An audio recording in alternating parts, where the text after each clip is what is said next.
another powerhouse, Mr. Newt Gingrich, former House Speaker and Fox News contributor and great friend and mentor. Just on that last point, Newt, I want you to talk about shutdown and any other darn thing you want to talk about. But you know what? Texas is going to open up a stock exchange. Florida is opening up a stock exchange in Miami. And up here, we're about to elect a socialist mayor who's going to raise taxes and regulate and end the cops and so forth and so on. What does that spell to you? I mean, what's going on here? Look, politicians have a huge capacity for destroying wealth. Argentina was once very wealthy. Then it wasn't. You can go all around history. You'll find moments when the wrong people get in charge. You know, somebody once said that money's a coward. It flees every time it's frightened. Mamdani may further damage a city which has frankly already been declining for 30 years.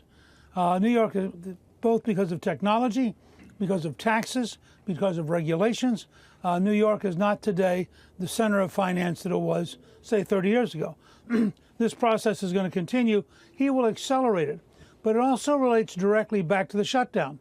Remember, the head of the Democratic Party in the Senate, the head of the Democratic Party in the House are both from New York City. Their worldview is the worldview of a city radical enough to elect Mamdani, and I think he's going to win. And I actually have a question. You know, Schumer and Jeffries have tried not to endorse Mamdani, but my question for them is, when they voted in the primary, and they both did, who did they vote for? What is going on here? But they presently are going to finish showing that the Democratic Party cares more about politics than about the country, and they're going to show in New York that the Democratic Party is prepared to go for a big government socialist with weird values, and that is going to ultimately, in 26, come home with a vengeance all across the country. Well, I can't think of anything better for economic growth than deregulation, lower tax rates, and lower spending. And I think that Schumer, they have made a massive mistake here. Donald Trump and Russell Vought have completely outfoxed Chuck Schumer and all the lefties behind him, AOC, Bernie Sanders, you name it. It's not personal to any of them. I don't really hardly know them. I'm just saying they've been outfoxed. They've made a monumental mistake because, as we were talking with Ted Cruz a few moments ago, Russ Vought is just the guy. He knows the score, and he will take this opportunity to get budget cuts and lower federal employees and RIFs and so forth. It is part of the executive branch. They have the authority to do it, Newt. And that's what makes this shutdown different than other shutdowns. Well, remember, they understand what Democrat Rahm Emanuel said when he said, you know, you should never waste a crisis. Well, they're not going to waste this crisis. Russ has been thinking about this all through the 4 years in the wilderness. We worked with him at America First Policy Institute. He's brilliant. He understands exactly what he's doing. And this is one of those moments where their radical base will not allow them to be rational. They will punish them if they're rational. They want to see a magic moment of self-sacrifice. And so they want their leaders to stand there, even if it cripples the Democratic Party. They feel better fighting. And I think that if Schumer and Jeffries had tried to cave early, that they would have been thrown out, because the base out there wants a fight. They don't care if they win or not. They just have to emotionally be involved in fighting Donald Trump. And the result's going to be the country's watching. The country is against closing the government. The country is against raising spending. So the Democrats adopted a 2-no strategy. They want to close the government in order to get more spending. That's a double negative. It's not easy to design a strategy where you're wrong on both sides. And I think Speaker Mike Johnson gets a lot of credit here. He passed his so-called clean resolution, and that gave him the moral high ground in this battle. That gave him, he handed it over to John Thune, Republican leader in the Senate. That gave them the high ground. That absolutely took it off the table. Speaker's going to be on this show tomorrow, but he deserves a lot of credit for getting that done, seems to me. Well, look, they have a real strategy. They've been following it carefully. I think that Speaker Johnson is exactly the right personality. He's calm. He's pleasant. He sticks to the facts. He's been doing a great job. And frankly, Majority Leader John Thune has been saying exactly the right things, doing it with the tone here is important. The calm, reasonable people are the Republican leaders in the Congress. The hysterical and profoundly dishonest people are the Democratic leaders in the Congress. That is a perfect emotional choice to set for the American people. All right, great stuff. Newt Gingrich, as always, sir, thank you ever so much for your wisdom. We appreciate it. See you soon. Welcome back. Happening later today, President Trump set to hold a high-stakes meeting with congressional leadership. Chuck Schumer, Hakeem Jeffries will be there alongside Speaker Mike Johnson and Majority Leader John Thune in a last-ditch effort to prevent a government shutdown. Funding is set to run out tomorrow night at midnight. Democrats are looking to extend subsidies for Obamacare, which will expire at the end of the year, as well as making it easier for states to enroll illegal immigrants into taxpayer-funded health care. I spoke with the Speaker of the House, Mike Johnson, yesterday on Sunday Morning Futures on what to expect from today's meeting. The purpose of the meeting is so that the president can assemble the four leaders. He's going to tell Chuck Schumer and Hakeem Jeffries to stop playing political games. What's really important to point out here, Maria, I'm glad you mentioned the national debt. You know, the statutes in federal law require Congress to do 12 separate appropriations bills every year. That's the only way to ensure stewardship of taxpayer funds, to spend less money and make government more responsible. They have already voted for these exact levels of spending. We're just keeping the doors open, but they want to shut it. And you know what they're going to jeopardize? Troops pay, okay? They're going to jeopardize WIC funding, Women, Infants, and Children's Nutrition Program, FEMA services, telemedicine and telehealth, all the rest. They're going to jeopardize all that for a political stunt. Joining me now is Ohio Congressman Warren Davidson, a member of the House Financial Services Committee. Congressman, good to see you. Thank you so much for being here. Is this all about just going against Trump? Why jeopardize all of that? Well, yeah, unless they come with a different position, they're signaling a clear intent to close down the government. They know that we're not going to agree to $1.5 trillion in new spending. We're not going to agree to undo what we just did with HR 1. So, you know, we intentionally made it hard. Should be impossible for illegals to get Medicaid, for example. So we defunded NPR. We didn't accidentally defund NPR. They want that refunded. And I think they just want to reclaim some sort of brand. They think Obamacare is a winning message, and they want to keep the subsidies going that were pandemic level subsidies. Well, the pandemic's long since expired, and those aren't even payments to people that are true Medicaid recipients. Those are payments direct to the health insurance companies because there was a pandemic going on. And so I don't think they're going to change their position. I think they want the shutdown, and it is a political stunt, just as Speaker Johnson said. How long do you expect a shutdown to last?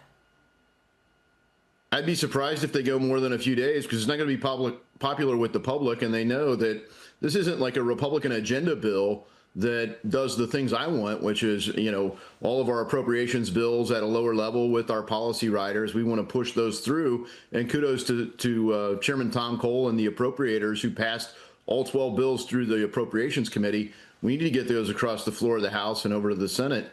It's not what we've passed as a party line Republican platform. This is status quo funding from when Chuck Schumer was the Senate Majority Leader, and they're walking away from that. Liz Speak, jump in here. How do you see it? So, Congressman, Russ Vought, the head of the OMB last week, put around a memo basically threatening to take this opportunity of a shutdown to fire tens of thousands, possibly, of federal workers. Do you take that seriously? Do you think that would be popular with the public? I think it'd be a mistake to not take Russ Vought seriously. He's a very effective director of OMB. He's got a clear set of objectives, and he does want to get a smaller, more focused government. And there are lots of parts of the federal government that Republicans feel like aren't efficient. And it's also very hard to take people out, even when they're not being productive employees. So this gives the secretaries and the departments, the agencies around the federal government, an opportunity to say, look, we need to pare down and do essential things. Let's take our high performers and keep them on board. And, you know, we got to spend less money. So let's do it.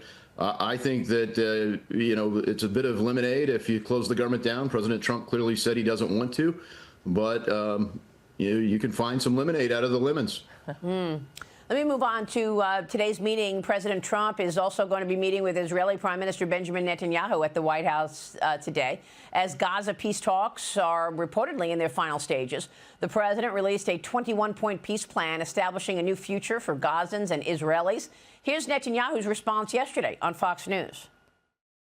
I hope we can make it a go because we want to free our hostages. We want to get rid of Hamas rule and have them disarmed, Gaza demilitarized, and a new future set up for Gazans and Israelis alike, and for the whole region. What do you think, Congressman? Where does this go? I thought your interview, Fox interview with Prime Minister Benjamin Netanyahu yesterday was very good. And look, I was encouraged to see him receptive to President Trump's plan. I hope they have a very productive meeting this week. And, you know, clearly, if you end the hostages, what's the objective for continuing to hold the hostages? In particular, hostages who've already passed away. They're dead, and they're not returning them to their family members. And so President Trump's laid out a clear path where Hamas doesn't govern Gaza, and this ends a lot of tragedy there. And, you know, 2 years effectively since 10/7 massacre, and we have to have a just outcome there. Hamas can't stay in charge of Gaza, but it's time for this war to end. By the way, this is not just a GOP plan. I spoke with Pennsylvania Senator John Fetterman yesterday, and he is firmly behind Israel. Here's what he said. Watch. I do not think it's entirely appropriate to recognize a two-state solution. You know, for me, my non-starter is send all those hostages home.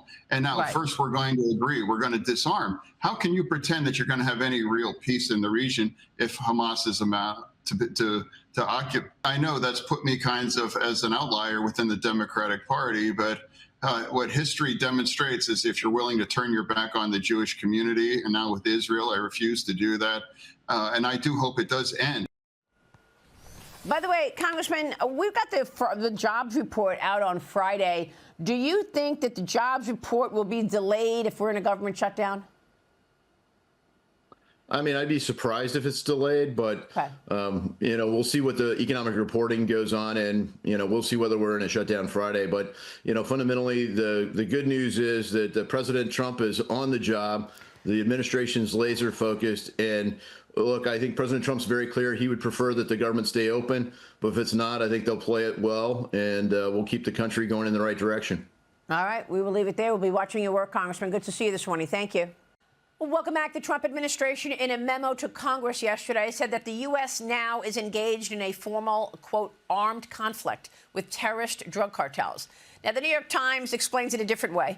The New York Times claims that the president is, quote, cementing his claim to extraordinary wartime powers in an armed conflict as defined by international law. A country can lawfully kill enemy fighters even when they pose no threat, detain them indefinitely without trials, and prosecute them in military courts. The White House is, of course, defending the move, saying, quote, the president acted in line with the law of armed conflict to protect our country from those trying to bring deadly poison to our shores. And he is delivering on his promise to take on the cartels and eliminate these national security threats from murdering more Americans. Joining me now is the White House border czar, Tom Homan. Tom, great to have you. Thank you so much for being here. The story from the New York Times trying to characterize what President Trump is doing doesn't even mention the amount of drugs coming into the country and what these drug cartels are overseeing. Can you tell us a bit of that? Well, look, Maria, even at the Republican National Convention before the election, during my speech, I said if President Trump won, he would designate these cartels as terrorist organizations, which is the right thing to do. They've killed more Americans than every terrorist organization combined with the poison United States. So he's treating them as terrorists like they should be, and he's playing the away game. He's not waiting for the drugs to get here to kill, you know, hundreds of thousands of Americans through their poisoning. He's playing the away game. He's going to stop them before they get here and save American lives. He's doing exactly what he promised the American people he was going to do. By taking these actions, he is saving countless lives every day in this country. Yeah, it's just incredible what's going on. Can you give us a sense of the activity at the border with regard to these drug cartels? I went to the border 6 times over the last several years, and I know that these drug cartels take people over the border and then they keep in touch with them because they want them to be mules for them in America. Exactly. Today, we have the most secure border in the history of this nation. The cartels are hurting. You know, they're going bankrupt. So now they got to take maritime. Coming across that land border is very hard now because the border's so locked down because of the actions of President Trump. So we knew when we locked the land border down they're going to take maritime. They're going to take to the water, and that's exactly what they're doing. So we're attacking them out at the water.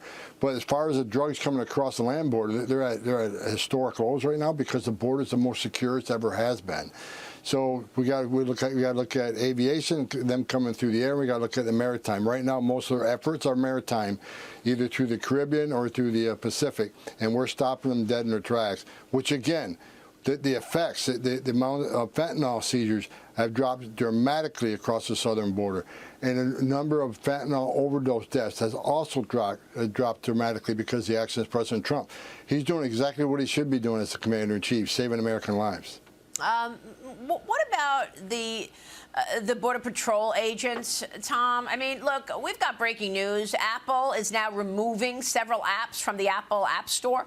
These apps were used to track ICE agents. So that was, people were tracking ICE agents and then showing up to bully them. The DOJ pressed Apple to remove these over officer safety. And of course, as you know, just yesterday, at least 3 people were arrested after anti-ICE protesters swarmed an ICE facility in Portland.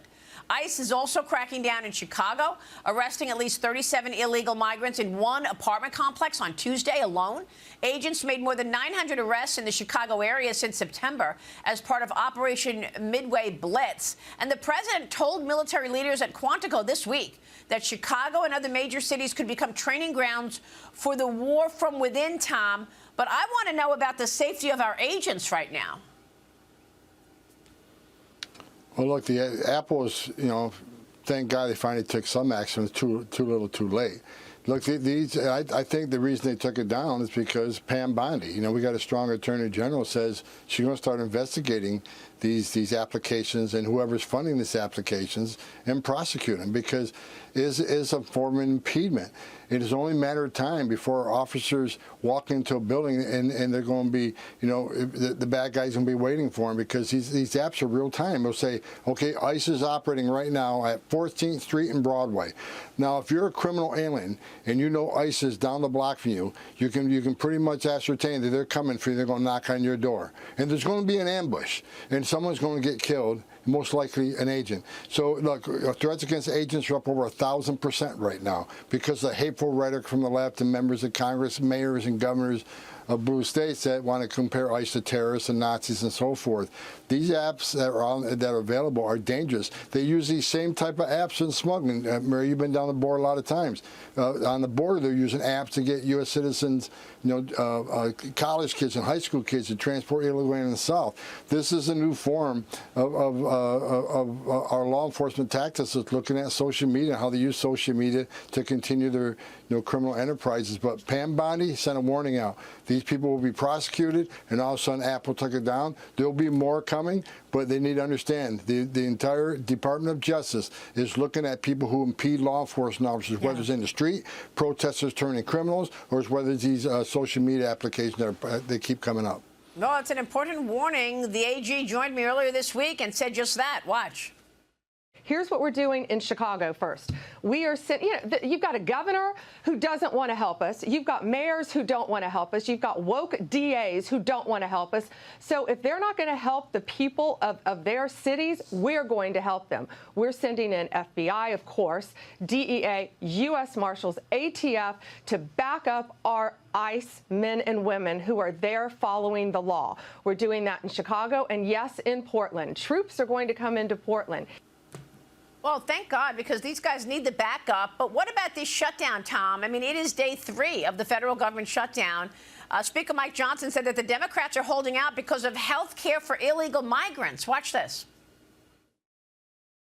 The Democrats' counterproposal CR, the dirty CR we call it, as opposed to the clean CR, would result in nearly $200 billion being spent on illegal aliens and other non-citizens. Number 2, a provision that prohibits Medicaid from paying more for emergency care provided to illegal aliens than it does for American patients who are disabled or elderly or children. We eliminated that in their counterproposal that they have filed that you can read yourself. They want to repeal that. That would cost taxpayers $28 billion. Here's another one, number 3. They've counterproposed a provision that ends the Obamacare funding for non-citizens. The cost of that repeal would be $91 billion to all of you. Taxpayers, hardworking American citizens would be funding that. What about that, Tom? And do you think that this government shutdown is going to slow down your operations in any way? No, two things. First of all, no. The men and women of the Border Patrol, the men and women of ICE are out there every day, 24/7. We're not going to slow down. We're going to continue to run this national deportation operation. We're going to continue to secure that border. President Trump has made a promise to the American people. The men and women of Border Patrol and ICE will keep that promise. So God bless those patriots. I wore that unit. I started in Border Patrol. I ended my career with ICE. They're going to stand and do their job every day, despite this, this so-called shutdown. Second of all, Speaker Johnson exactly right. Free health care, all these benefits that the last administration through, across the entire world brought over 10.5 million people to our southern border. When you make promises of you'll be released, you'll be put in a hotel room with $500 a night, you can't be deported, there's a moratorium on deportation, and we're going to provide free health care, and people are shocked why we had over 10 million people come to our border. No, this is an enticement. It drives illegal migration. When you drive illegal migration, overwhelm the Border Patrol, like you've seen many times. When you overwhelm the Border Patrol, that's when the fentanyl comes across. That's when no inspected terrorists can sneak in. That's when the sex trafficking women and children go sky high. As simple as it sounds, free medical care, all these free service to illegal aliens drives illegal migration. We're the most secure border in the nation right now. We got to maintain that border, and what that means is we got to keep applying consequences. You're not going to come to this country, be released, and get free anything. You're going to be deported. You're going to be detained. The catch and release is over with in the last 6 months. How many illegal aliens have been released at that border? 0, and that's where it's going to stay. Yeah, I mean, when I went to the border at one point, I went to some people's private ranches, their private homes, and one woman, she was crying. She said to me, Maria, I can't even throw out the garbage without going outside with my pistol, because she was so afraid that people were coming onto her property. God bless President Trump. Thank God he's back in office, because he gave us the most secure border in the history of the nation today, even better than Trump 45. And when you have that most secure border, these people living on the southern border live safer, they live more free. Again, overdose deaths down, drug smuggling down, sex trafficking, women and children down, no suspected terrorists crossing the border non-existent. So President Trump's secure border is making this country safe again. It's giving us stronger national security. So I give it all to President Trump. His out-of-the-box thinking with the executive orders, they're a game changer. He's a game-changing president. Again, your viewers need to know, we have the most secure border ever in the history of this nation today because of our president. Yeah, it's amazing that, the Democrats are not getting on board with it, and they're still fighting over the president's agenda. Why do you think that is, Tom? I mean, everything you've laid out, eliminating the drug cartels, getting these drugs out of the country, keeping us safe, securing the border, you would think that most people would be on board with that, right? Because we're spoiling their long-term plans. Long-term plans was release millions of illegal aliens in the country. In the next census, will be counted in the next census, and since they're most in sanctuary cities, it's going to end up in what? More seats in the House for Democrats. And so we're ruining their plans. We're out looking for these people into the country legally that were released into the country in violation of federal law. We're looking for them. We're deporting them. They saw political advantage by letting these people in. We're taking that away. That's too bad. So it's all about keeping their grip on power. Tom, it's good to see you this morning. Thank you so much. White House Borders are Tom Homan. Thank you, sir. We are awaiting President Trump. He's holding a press conference with Prime Minister of Israel, Benjamin Netanyahu. Meanwhile, folks, a lot of focus now, particularly on Wall Street, but the world on the crypto space. It continues to expand and is attracting a whole lot of new players, from Wall Street's biggest firms, who were once, of course, doubters, to Eric and Donald Trump Jr., whose company's American Bitcoin has quickly become a force. Joining me now, American Bitcoin co-founder and chief strategy officer and Trump Organization Executive Vice President Eric Trump. Eric, I just want to start, because one of the things you said in this New York Post article that leaps out at everyone is that America's financial future, that crypto is America's financial future. And I'm curious when you had this epiphany, because a lot of people have had the same epiphany along the way. Yeah. Well, Charles, I had the epiphany. I think you saw it, and you probably reported on it better than anybody when I got debanked by everyone. I mean, Capital One sent me sent me a letter in the middle of the night stripping 300 bank accounts from, golf courses and hotels, our properties as well as anyway, for doing absolutely nothing wrong. And then all of a sudden I started meeting people in the crypto space, and I realized how brilliant they were. I realized how antiquated modern finance is. Laura and I went out to buy a house, right? When we got financing, because the rates under my father were like 2.1%.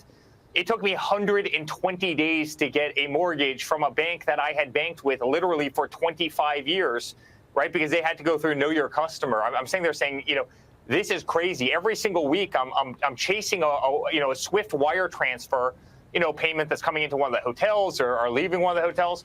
And if you don't send it by 4 o'clock on a Friday, it's not getting there until like Monday afternoon. And you're sitting there saying, why can I send hundreds of millions of dollars worth of Bitcoin overseas instantly or receive it instantly with virtually no fees? Bitcoin's the way of the future. American Bitcoin, which is the company that I founded, I'm very, very proud of. I think it's going to be one of the great Bitcoin companies anywhere in the world. And clearly, there's no doubt in my mind, cryptocurrency is going to replace traditional finance, TradFi, and it's happening so fast. I mean, cryptocurrency is literally outpacing, the growth of the internet, in the 90s, Charles. And I've never been so clear about something. I've never been able to see something so clearly in my life, and it's been a lot of fun to be a part of this. Early on, folks who hit me to it, even though I didn't make the move quick enough, all pointed to the dollar, right? You talk about the financial system. That part of it, of course, the weaponization of the banking system against its own citizens is one thing.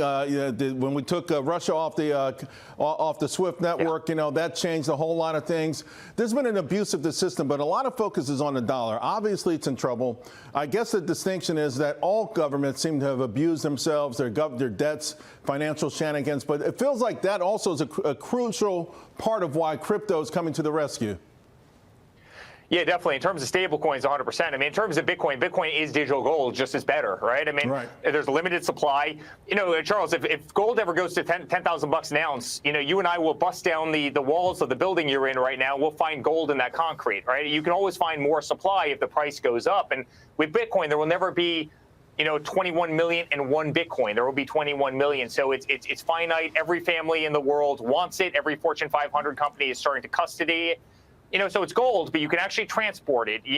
How do you cash out gold? You take it down to the local pawn shop and, they melt it down. It's not practical. I mean, at 11 o'clock on a Saturday night while having, dinner with your wife, you can sell it. It's 24 hours. It has immediate liquidity. It's one of the greatest assets of our time.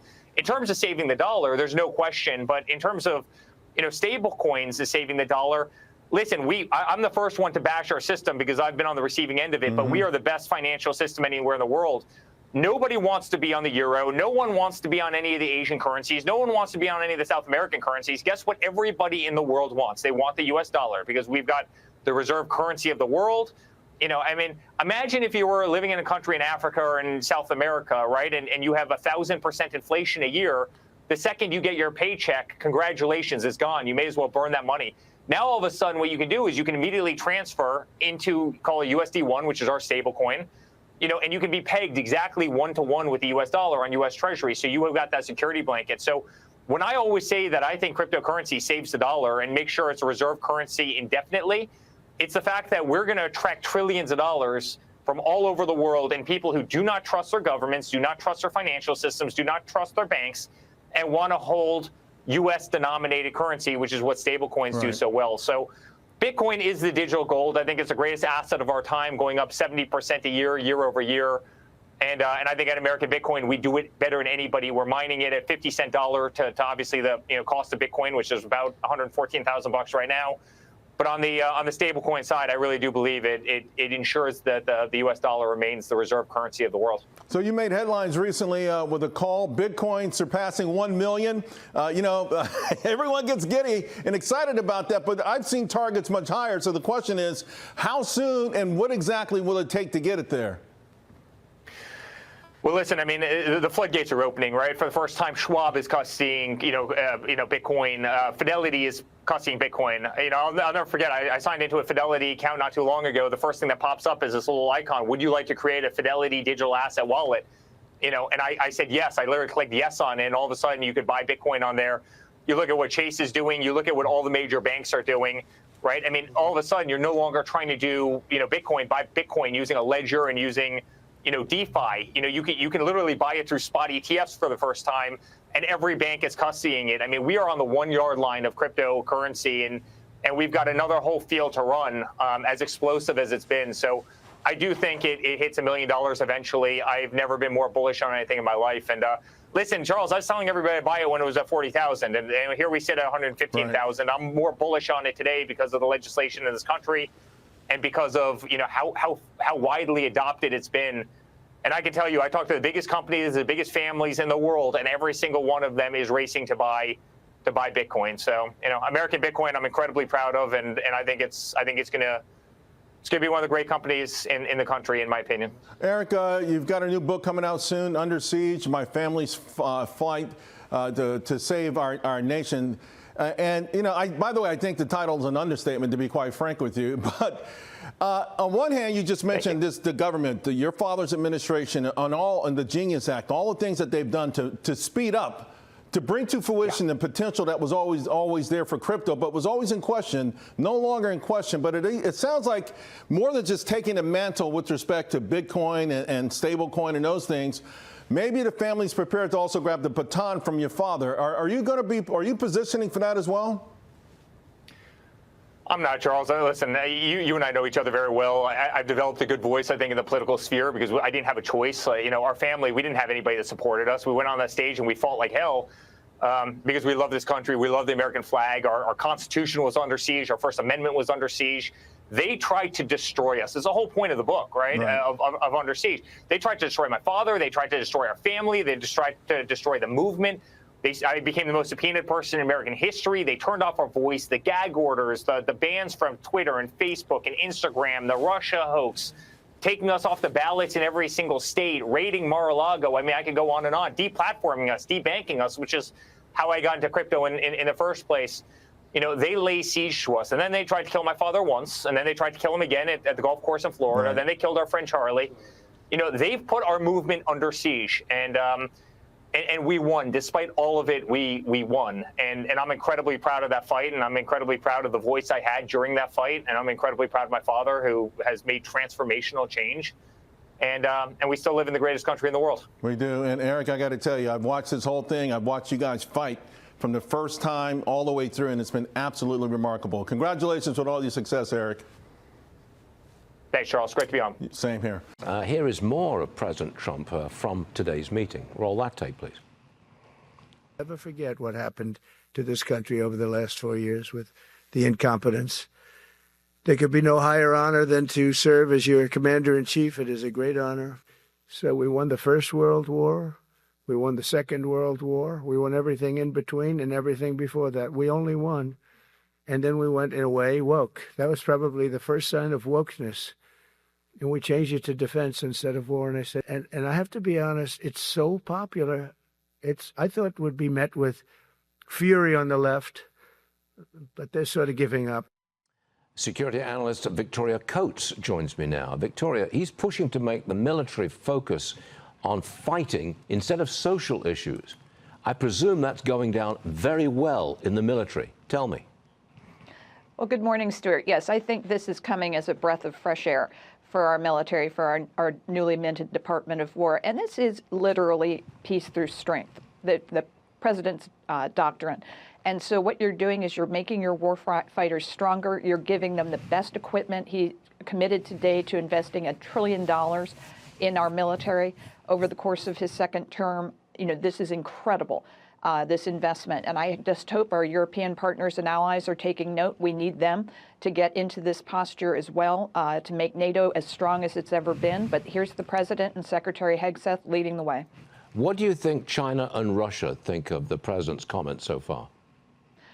China and Russia should both be terrified, because if you look at the GDP of the United States, particularly if you do that in combination with our Asian allies, countries like Japan, South Korea, Australia, but then also with NATO, that dwarfs anything Russia and China can put together, even with the Chinese economy at roughly 20 trillion a year. But so we have so much more power here. And if we're going to invest that, if we're not going to make our military into some kind of, DEI social experiment, but rather make it the most lethal fighting force on the planet again, then there's really not much they can do about it. So if I were Xi or Putin, this would not be a good day. I want to refer to your opinion piece, which reads, and I'll quote directly, Philadelphia plans to raise the Chinese flag in a bizarre celebration of communism. That's a direct reading from your op-ed. You're laughing, but it's got everybody else intrigued why they're doing this.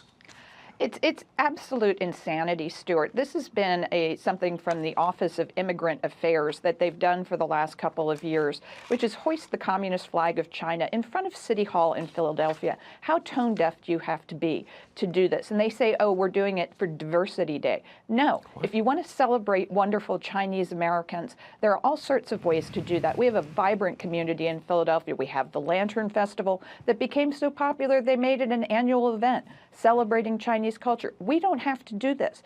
So hopefully the mayor will rethink this and pull this event down. And this is about diversity? What, you have to get a communist in there somehow or other but to be diverse? It's ridiculous. A mile from where Betsy Ross stitched the first flag. It's outrageous. Oh, that's good. Very good. Victoria, thanks for joining us. We'll see you again soon. All right. Let's go right to it. General Jack Keane, Fox News senior strategic analyst. General Keane, we need hard men to enforce this. I hope hard men like yourself who have experience in the military and have suffered through this thing for however long it's been, almost 100 years now. I don't know. I'm just thinking 25. That's about 50 years plus. Anyway, you know what I mean. I'd like to see this thing work, but we need some hard men to enforce it. And if it's not enforced, if Hamas doesn't work it out, then let the wrath of God come down on them once and for all, General Keane. That's my take. You're the expert. You tell us. Well, first of all, this is unlike the other deals because most of the other deals were all about hostage release, prisoner exchange. That was a central part of the deal. That is still at the top of this deal, but this is an end-of-war deal, and that's what makes it different. Secondly, the President of the United States is intimately involved in this deal, in all the conditions of it, and in negotiating those conditions with everybody except Hamas. Hamas now has this deal in its comprehensive nature, and they'll make a decision. We've seen this before with Hamas. We get right up to the end. People around that are optimistic, and then Hamas says no. However, there are some differences here now with Hamas. Let's just take a look at them for a second. They're on about their third or fourth tier of leadership, except for one brigade commander. All the rest of the people have no experience whatsoever, and his is limited, to say the least. Many of their fighters now are teenagers, as opposed to the hardened, battle-tested fighters that they had. They have some of them left, but most of them have been killed. And that's the reality. Now, down in their hearts, are they still the diabolical, barbaric people that want to destroy the state of Israel and make it go away and have a one-state solution here? You betcha they are. But the conditions are a little different this time. And also they know that Trump is there, and he's not trying to arbitrate. He is clearly taken a side with Israel, and he's presented terms to Hamas that he thinks are fair. So will these guys take the first part of the deal, which is give up the hostages in 72 hours, and in exchange for your own freedom to a place of your choosing, and Israel has made a public declaration that you will be safeguarded through that transition. Would that have some appeal to people who are willing to die for their cause? Remains to be seen. And the other thing that is very important here, and you emphasized it, and you took out what the president said and what Prime Minister Netanyahu said, and it's very important, And in my discussions with the Israeli leaders who are here leading up to this agreement, it was very important to them as well. And that is, number one, if Hamas rejects the deal outright, then we turn to Prime Minister Netanyahu and his military for the solution to finish Hamas. No restraints. He does what he needs to do. That's step one. Number two, if they say yes to the deal and they're going to exchange the hostages and do that, and Israel pulls back its forces and this other part starts to fall in place with a body that's overlooking them to see that they are disarming, this is the peace board. And are they doing just that? And are they moving away from control? If they renege on that, then everything comes to a halt. That conclusion has to be made by that board. Yes. And seeing it for what it is and not playing games with it. You know, these guys are very good at deception. They say one thing and do another. Well, I call that's been their mantra for years. I know. I call it the wrath of God scenario. The wrath of God scenario. Yeah. I mean, this is it. You're right. President Trump is more involved in this than anything else we've seen before. But I'm just worried. General, look, no one can predict the Hamas story, Hamas factions. I don't know who exactly we are talking to there. I'm sure you're right. You're down to the 4th or 5th level. I don't know what that means. Maybe they'll release the hostages. Maybe they won't. Maybe they'll disarm. I don't know. But this board of peace, it will be chaired by President Trump. But it has to have, General, you know what I mean, hard men, okay? Hard people, it could be women too, who have had experience down through the years with the, battle-tested, tough people, not first-time nice guy negotiators, the nice-looking suits. I'd like to have about 20 General Keens on this oversight board to run this thing. That's what I'm looking for, honestly. That's the way I see it. That's the only way this is going to work. That's the only way this is going to work. You know that, and I know that. Well, I agree with what you're saying. The people there should be experienced and tough-minded and know who they're really dealing with here in terms of Hamas. It was very important to the Netanyahu administration that President Trump say what he did say. And that is, look, if Hamas reneges on this deal and they're not going to give up control, which has been their point all along, they have never agreed to that, giving up control. If they renege on it, which is somewhat predictable, the president said then he's going to release Prime Minister Netanyahu to do what he needs to do, and he will fully support him. That will register with Hamas, that Netanyahu is coming for him, and he's got the president's backing to do it. All that said, I think we have set as good a conditions to get a deal as possible with Hamas in terms of providing them an incentive that take the deal and you get to live, don't take the deal, and death is pretty certain. That's where we are here. You've been talking to President Trump on this. You've been talking to President Trump. Does he understand this idea, how important this board ultimately is going to be? I mean, listen, I have nothing against Tony Blair. I rather like Tony Blair as a moderate prime minister, almost a conservative prime minister who wanted to help the United States and President George W. Bush in Iraq and in the Middle East and so forth after 9/11. But we need tough guys. Tony Blair is one thing. He's a diplomat. We need tough guys to implement this board. I mean, we need to staff this board. It looks like a military operation, isn't it, sir? That's what's missing. And in some sense, I'd like to know more about that, if there is more to be learned. Because that's going to be the key. This is going to be the central command of this whole operation.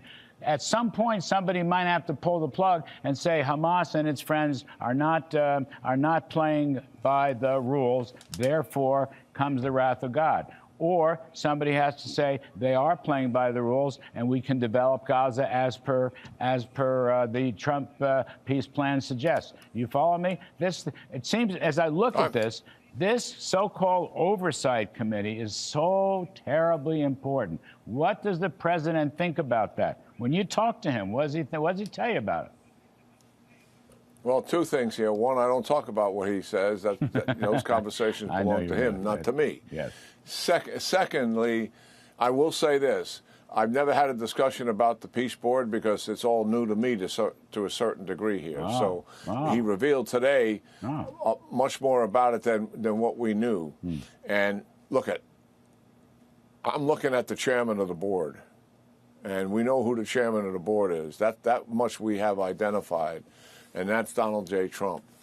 I'm convinced he will surround himself with some people that's going to help him to succeed here.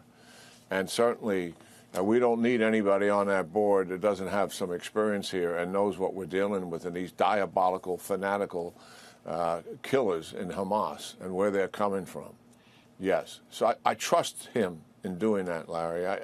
And I underscore with you the importance of it. I'm there with you. All right. Well, but let's give him some time to figure out who he wants to share that responsibility with. No question. I'm in favor of it. I want to be an optimist about this, but I'm also a realist. I learned my realism from you. I mean, we've seen this story before, and it usually doesn't work out well where the terrorists are concerned. Let me have last question, General Keane. It may seem distant, but not so much, because Iran, the subject of Iran came up today in the presser, and no questions and no answers. It just came up. Look, Iran, they've been decimated, they've been obliterated, their military structure, all that. But the crazy mullahs are still in charge, and the crazy mullahs are still they're the puppeteers of the Hamas crazies.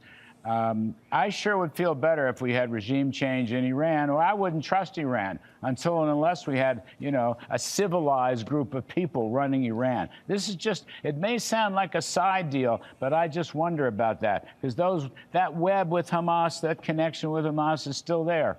Thoughts on that? Iran, I know it's not central, but it could become central.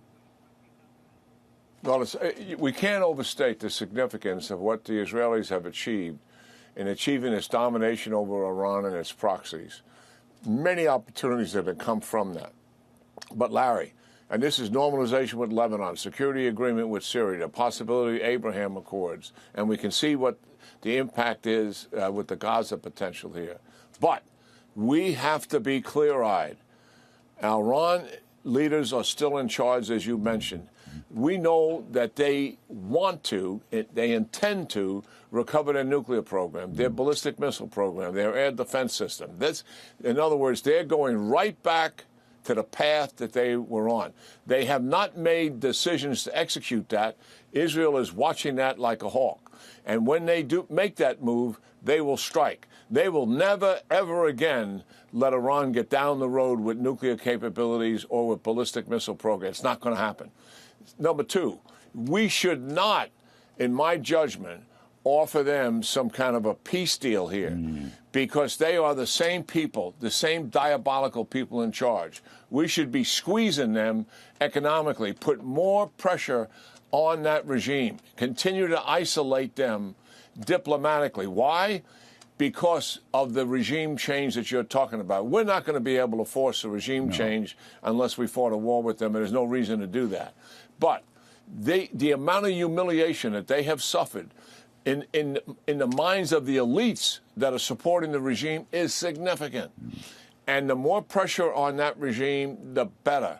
And it would also discourage them from doing what we know they want to do, go right back to where they were before. And there's no change there whatsoever. And we've got to be clear-eyed about that. Iran's leaders are the same diabolical leaders that are completely willing to destabilize the Middle East, and we've got to be all over them. I think we can put more pressure on them, not less. Yes. And then if they move in that direction, Israel already has a green light from the president to attack. All right. And that all has to happen. Maximum pressure. Thank you, General Keane. Thank you very much. We appreciate it. Appreciate your whole point of view and your wisdom.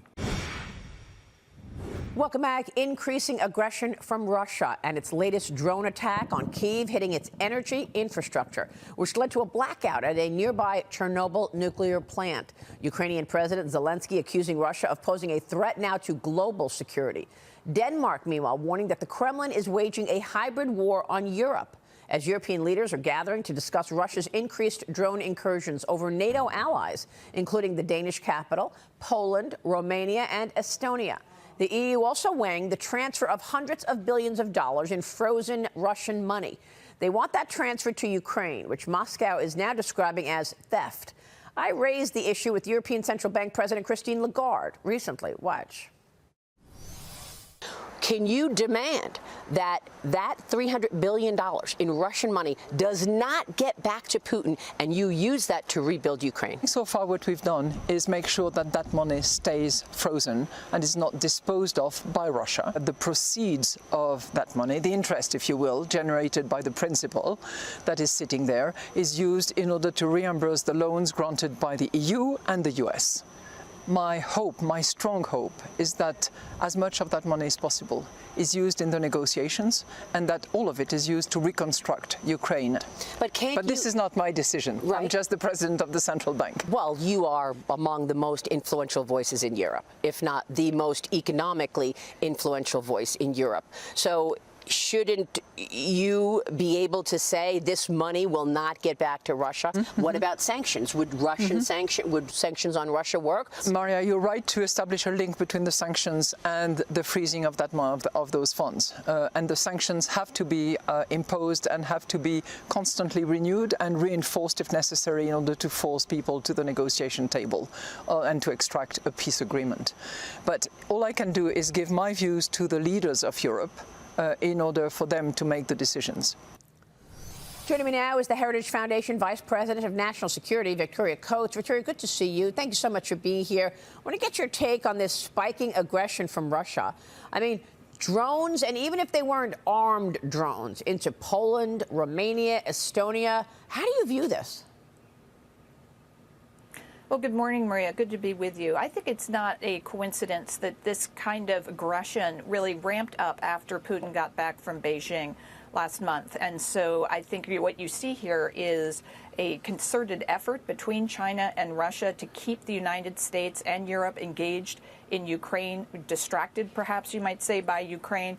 And I thought that was very interesting what Christine Lagarde was saying about the frozen Russian assets. I mean, it is high time for Europe to get after this. They are working on their 19th package of sanctions. We're looking at the 4th anniversary of this war next February.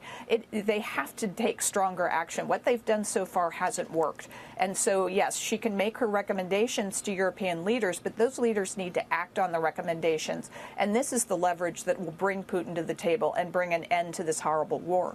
So do you want to see NATO allies respond? Because I spoke with the president of Poland just the other day here in studio, and we talked about the $300 billion in money, but we also talked about his assessment of drones coming into Polish airspace by Russia. Watch this. Poland shot down Russian drones after Russia's airspace violation. How many drones have you witnessed, and what is your reaction to this? We are talking about 21 drones. I have no doubt that this action had been planned by the Russian Federation. Surely this was not a mistake. Our eastern border is under the migratory pressure, so we are in the midst of a hybrid war. The Baltic Sea, which joins a couple of European countries, is a place where there are regular provocations carried out by the Russian side. Now, we witnessed the violation of our airspace. So we can say that this is a regular testing of Poland's defensive capabilities and of the whole of NATO. So as President Nawrocki, do you want to see NATO allies respond to this, Victoria? Well, certainly, as the president said, you know, if Russia violates NATO airspace, it is absolutely in our rights to shoot down those drones or those planes, whatever it may be. And he was very clear about that. That is not an act of aggression on our part. That is a defensive act on the part of NATO to prevent Russia from escalating this situation. And I think we're also seeing here, Maria, a divide between what my old boss, Don Rumsfeld, would have called old Europe and new Europe. New Europe, like Poland, is taking the necessary steps to cut themselves off from Russian energy, to defend their borders. They're very, very firm on their sovereignty. But old Europe is consuming more Russian energy than ever. In 2024, they imported more than they ever have before. And they like to point the finger and say, oh, it's Slovakia and Hungary. I'm sorry, those countries aren't big enough to consume the quantities of Russian energy that Europe continues to lap up. And yes, it's cheap. And yes, they say they need it to run their industrial base. But they've got to get off of that energy. And then, that is what is going to squeeze Europe and squeeze Russia rather, and make Europe stronger. So that, I think, is the very powerful message the president had last week at the United Nations to challenge Europe to stand up and actually bring Russia to the table. Yeah, absolutely. I mean, the fact that Europeans are still buying Russian oil, but they'll say, look, this is a global market, we don't know that we're doing it directly. But you're right. I mean, President Trump has spoken about this so many times. Let me move on to Israel, because it is pushing forward with its full force offensive in Gaza, asking residents to leave the area. Meanwhile, leaders are awaiting a response from Hamas on President Trump's 20-point peace plan, which, of course, Israeli Prime Minister Benjamin Netanyahu agreed to at the White House on Monday. Victoria, what's your reaction here? Do you think that Hamas is going to give us an answer soon? And if not, the president said he supports Israel finishing the job. Exactly. And what's different this time, I mean, there are two things about this 20-point plan that are different. One is that it deals with the hostages, that they all come home immediately. And then Israel might consider releasing some Palestinians. But the burden would be on Hamas to let them out. But the other thing that's different this time, Maria, is the unified support from the Arab world for this plan. We haven't had this before, where you have everyone from the Saudis to the Egyptians to the Jordanians to the Pakistanis, Indonesians, all coming out and saying this is the way, this is the path forward. Hamas is really isolated. They don't have any cheerleaders anymore saying, oh, we'll support you and your cause. What they're being told is this is the end game. You have to do this. And so as these countries, including Qatar as well as Turkey, put pressure on Hamas to say, you have to say yes to this, I think there could be a path there. Now, Hamas is sending a lot of very mixed signals. They say to the BBC they're not going to accept it. They say to other people, maybe we will. But I think that pressure has to be unified, and they have to realize if they don't do this, they will cease to exist. Well, you just mentioned China a moment ago. I want to get your take on this bizarre story. The Philadelphia Office of Immigrant Affairs is raising the Chinese flag this past Tuesday. They did so in front of the City Hall in Philly. They claim it was a celebration of the establishment of the Chinese Communist Party. The event was sponsored by the Pennsylvania United Chinese Coalition, Victoria. I mean, obviously, no coincidence that this is the birthplace of our Constitution and our Declaration of Independence in Philadelphia. Your reaction? I know you've got an op-ed for Fox Digital saying this betrays America's founding principles on the eve of our nation's 250th birthday. Yeah, this is just outrageous, Maria. These United Chinese Coalitions exist across the country. There are some 300 chapters of this, and this is the Philadelphia one. And they do this kind of soft power routine where they're going to raise the communist Chinese flag, and the Philadelphia government said that they were going to do it in honor of Diversity Day. No, this is raising the flag of communist China a mile from where Betsy Ross stitched our first flag. It's outrageous. It has to end. Yeah, and doing so right there in Philly is just incredible. Victoria, thank you. We'll be watching all of your work, certainly, and that story. Victoria Coates, good to see you. Stay with us. We'll be right back. Former FBI Director James Comey, now the first of the Obama-era officials indicted for charges stemming from the Russiagate hoax and the investigation. He's facing 2 counts, lying to Congress and obstruction of justice. But former House Intelligence Committee Chairman and current Trump Media CEO Devin Nunes tells me it's entirely possible more charges are coming for Comey and more former Intel officials. Watch. Comey has long been a liar, a leaker. He's dishonest. He ruined the FBI. He will be lucky if there is not a grand conspiracy charge brought, which is really what should be brought against probably about 24 characters in the United States over the last 7-8 years. Should there be more charges against Jim Comey? Very specific, and it's over whether or not he lied on this one part. The larger part is whether or not you can bring a kind of grand conspiracy case. And, people talk about, there's the law, which is, lying to Congress, lying to the FBI, but there's also a term in there called misleading. And what a lot of these guys did is they made up things using intelligence that didn't exist, but acted like they knew something that actually wasn't there, and they lied and misled the American people. The only intelligence that they had is that the Russians were very well aware of Clinton's plan, and they actually not only thought Clinton was going to win, but likely preferred that she would win. So going back to the cover-up of her missing emails, that, by the way, are still missing, they all got involved in this plan. They all got the FBI exercise. President Trump was asked about the investigation on Friday. He did not mince words on just what he thinks of Comey.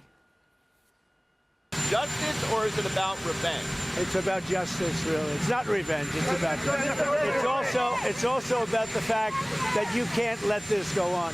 They are sick, radical left people, and they can't get away with it. And Comey was one of the people. He wasn't the biggest, but he's a dirty cop. He's always been a dirty cop. Everybody knew it.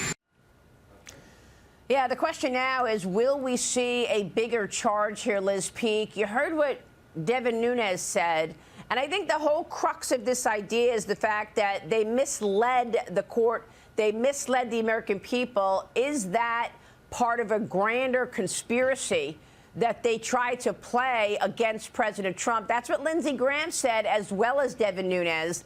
And if we have the court proving that there is a larger grand conspiracy here, and that's the reason that they also, by the way, raided Mar-a-Lago to get the report on what they did for Russia collusion, that's what you've got coming out now. That's what people are talking about. Devin Nunes, and here's Lindsey Graham, who at the time was the chairman of the Judiciary Committee when they perpetrated this on Trump. Watch this.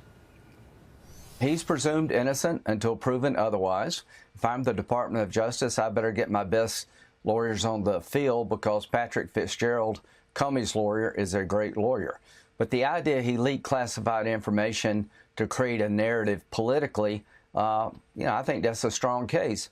But there's so much else. In 2016, Comey received a memo from the intelligence community, an investigative lead, suggesting that it was Hillary Clinton's campaign who signed off on the plan to link Trump to Russia to avoid her problems.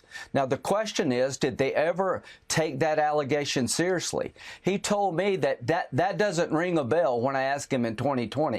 Can you imagine the Republican candidate for president, that you've got a memo from the CIA saying it may be his opponent who's starting this line of inquiry, and the FBI did nothing about it? So Patel's going to tell me if whether or not they opened up an investigation. So every time there was some exculpatory information, the court never heard about it. Yeah. Every person who signed the Carter Page warrant said, if I knew then what I know now, I wouldn't have signed it. Comey knew then what we all know now and ignored it. I believe he withheld exculpatory information from the court because he wanted Trump to be found guilty. The memo from the Intel Committee in September 2016 was addressed to Comey, suggesting Hillary Clinton was behind this, and a copy went to Strzok. Did they take it seriously? I want to know that answer to that question. So, Liz Peek, weigh in here, because we know that John Brennan knew that Hillary Clinton was putting together this whole fantasy of Trump colluding with Russia.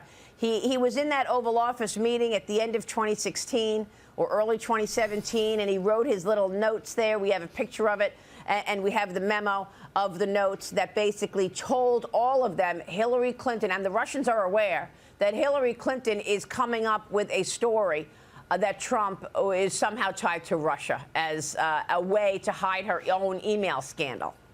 Yeah, Maria, there's no question that James Comey was part and parcel of a grand conspiracy, basically to, I would say, destabilize the Trump presidency, to put it under pressure from day one, because the American people were led to believe that he was a tool of Vladimir Putin. And sadly, you continue to hear that charge raised over and over again. They did a great job of smearing this government. And we spent, 2-3 years through the courts, through various kinds of investigations, trying to prove that Vladimir Putin had organized and run the election that elected Donald Trump, when, in fact, just the opposite was true. He was gunning for Hillary Clinton to become president. So I think anything they can throw at James Comey is too little. I think he was basically the head of all of this. On the other hand, they better be sure it sticks. They better be sure it's narrow enough that they can convict this guy, because to go through all this and to go back in time to bring these charges, and Lindsey Graham's totally right. He's a slippery guy. He's got good lawyers. This better be solid, and I sure hope it is. Yeah, well, I mean, that's the point. It was a grand conspiracy to take down Trump, and it goes on. You've got a timeline here. Even through the raid at Mar-a-Lago, where they were looking for any information that he may have taken about the Russia collusion so that they could destroy it. There is this, former FBI Director Jim Comey, now the first of the Obama-era officials indicted for charges stemming from the Russiagate hoax and investigation. Comey is facing 2 counts, lying to Congress and obstruction of justice. But former House Intelligence Committee Chairman and current Trump media CEO Devin Nunes told me on Sunday it is possible more charges could be coming for Comey and more former intelligence officials. Watch. Comey has long been a liar, a leaker. He's dishonest. He ruined the FBI. He will be lucky if there is not a grand conspiracy charge brought, which is really what should be brought against probably about 24 characters in the United States over the last 7-8 years. Should there be more charges against Jim Comey? Very specific, and it's over whether or not he lied on this one part. The larger part is whether or not you can bring a kind of grand conspiracy case. And, people talk about, there's the law, which is, lying to Congress, lying to the FBI, but there's also a term in there called misleading. And what a lot of these guys did is they made up things using intelligence that didn't exist, but acted like they knew something that actually wasn't there, and they lied and misled the American people. The only intelligence that they had is that the Russians were very well aware of Clinton's plan, and they actually not only thought Clinton was going to win, but likely preferred that she would win. So going back to the cover-up of her missing emails, that, by the way, are still missing, they all got involved in this plan. They all got the FBI exercise. So they knew that Hillary Clinton had come up with this plan, and did they mislead the court that they knew it? South Carolina Senator Lindsey Graham also said that the obstruction of justice charge goes way beyond just leaking classified information, and it, too, could lead to a conspiracy charge. Watch. I think obstruction was more than leaking classified information. I think the obstruction includes withholding exculpatory information to the FISA court where he had a duty to do it. I think the obstruction includes lying about the grand conspiracy here. And I think the obstruction includes not investigating leads that could have exonerated Trump. Yeah. They wanted Trump to be guilty. Every time they had information that it may not be him, they ignored it. Yeah. I think this is much bigger than leaking classified information. I think there's a conspiracy charge that could be made. Again, he's presumed innocent, but this obstruction goes well beyond leaking information, classified information. I think there was an effort to withhold exculpatory information, not to investigate credible leads that Trump may not have done this.